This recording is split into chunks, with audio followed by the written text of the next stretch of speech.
కార్తీక పురాణం 4వ అధ్యాయం దీపారాధన మహిమ గురించి తెలుసుకుందాం.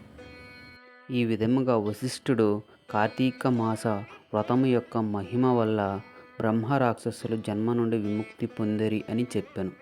అప్పుడు జనకుడు, మహాతపస్వి, తమరు తెలియజేయు ఇతిహాసములు విన్న కొలది తనివి తీరకున్నది. ఈ కార్తీక మాసములో ముఖ్యముగా ఏమేమి చేయవలెనో, ఎవరిని ఉద్దేశించి పూజ చేయవలెనో వివరింపుడు అని కోరెను. జనక, కార్తీక మాసమందు సర్వ సత్కార్యములు చేయవచ్చును. అందులో దీపారాధన అతి ముఖ్యమైనది. దీనివల్ల మిగిలిన ఫలమును పొందవచ్చును. శివకేశవుల ప్రీత్యర్థం శివాలయము గాని విష్ణాలయమునందు గాని దీపారాధన చేయవచ్చును. సూర్యాస్త సమయమునందు గాని దీపము ఉంచువారు సర్వ పాపములు పోగొట్టుకుని వైకుంఠ ప్రాప్తి నొందుదురు. కార్తీక మాసమునందు హరిహరుల సన్నిధిలో ఆవునేతితో గాని, కొబ్బరి నూనెతో గాని, అవిసె నూనెతో గాని, ఇప్ప నూనెతో గాని ఏది దొరికినప్పుడు ఆముదముతో గాని దీపం వెలిగించిన పుణ్యఫలము లభించును. దీపారాధన ఏ నూనెతో చేసినను పుణ్యఫలము కలుగును. భక్తి పరులగుదురు. అష్ట ఐశ్వర్యములు కలుగును. చివరకు శివ సన్నిధి కేగెదరు. ఇందు ఒక ఇతిహాసము కలదు, వినుము. పూర్వం పాంచాల దేశమును పాలించుచున్న రాజుకు సంతానము లేక అనేక యజ్ఞ యాగాదులు చేసి తుదకు విసుగు చెంది గోదావరి తీరమున నిష్ఠతో తపమును చేసుచుండెను. అటులు చేయుచుండగా అచ్చటకు పిప్పలాదుడు అని మునపుంగవుడు వచ్చెను. పాంచాల రాజా, నీవు ఎందులకు ఇంత తపస్సు చేయుచున్నావు? నీ కోరిక ఏమి అని ప్రశ్నించెను. ఋషిపుంగవ, నాకు అష్ట ఐశ్వర్యములు, రాజ్యము, సిరి సంపదలు ఉన్నాయి. కానీ నా వంశము నిలుపుటకు పుత్ర సంతానము లేక కృంగి కృషించి ఈ తీర్థమునకు వచ్చి తపస్సు చేయుచుంటిని అని చెప్పాను. అప్పుడు ఆ మునిపుంగవుడు పోయి కార్తీక మాసమున శివసన్నిధిని శివదేవుని ప్రీతి కొరకు దీపారాధన చేసిన ఎడల నీ కోరిక నెరవేరును అని చెప్పి వెడలిపోయాను. వెంటనే పాంచాల రాజు తన దేశమునకు వెడలి పుత్రప్రాప్తికై అతి భక్తితో శివాలయమునకు వెళ్ళి కార్తీక మాసము నెల రోజులు దీపారాధన చేయించి దానాధర్మములతో నియమనిష్టలతో వ్రతము చేసి ప్రసాదాలను ప్రజలకు పంచిపెట్టెను. తత్ఫలిత కార్యము వలన ఆ రాజు భార్య గర్భవతి అయి క్రమముగా నవమాసములో నిండిన తరువాత ఒక శుభముహూర్తమున ఒక కుమారునకు జన్మని ఇచ్చెను. రాజకుటుంబీకులు మిక్కిలి సంతోషించి దేశమంతటా పుత్రోత్సవములు చేయించి బ్రాహ్మణులకు దానాధర్మములు చేసి ఆ బాలునకు శత్రజిత్తు అని నామకరణము చేశాను.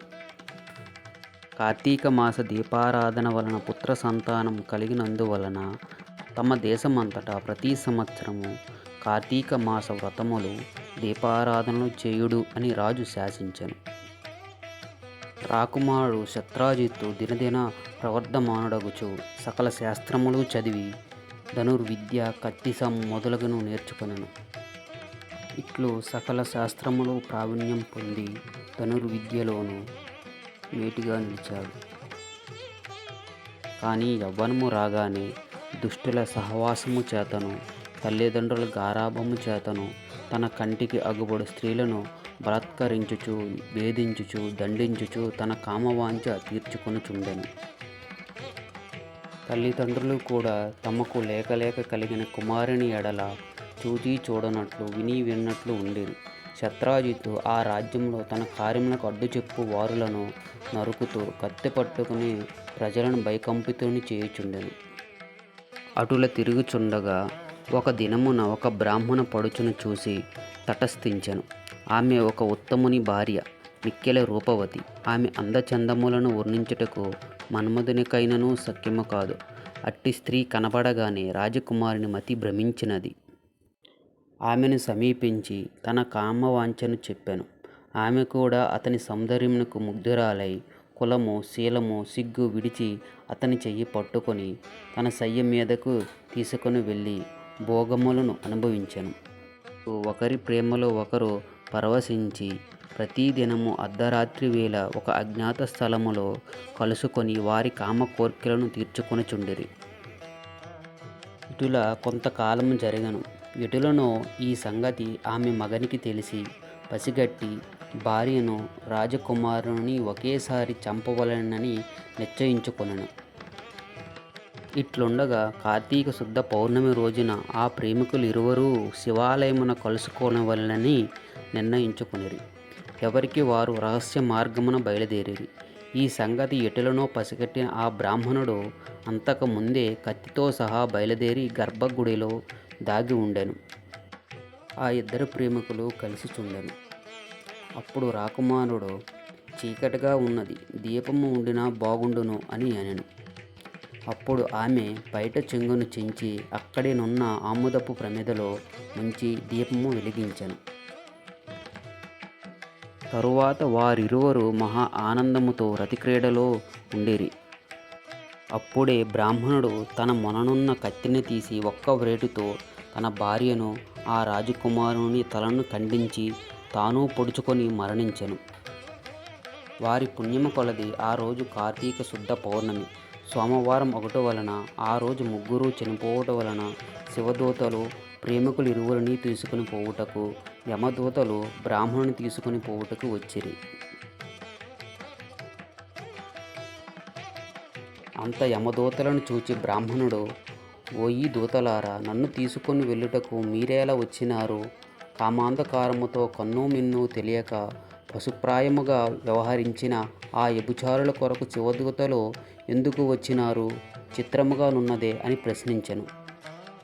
అంత ఆ యమకింకరులు, ఓ బాపనుడా, వారు ఎంతటి నీచులైనను ఈ పవిత్ర దినమున అనగా కార్తీక పౌర్ణమి సోమవారపు దినమున తెలిసో తెలియకను శివాలయములో శివసన్నిధిలో దీపము వెలిగించుట వలన అప్పటి వరకు వారు చేసిన పాపములన్నీయూ నశించెను.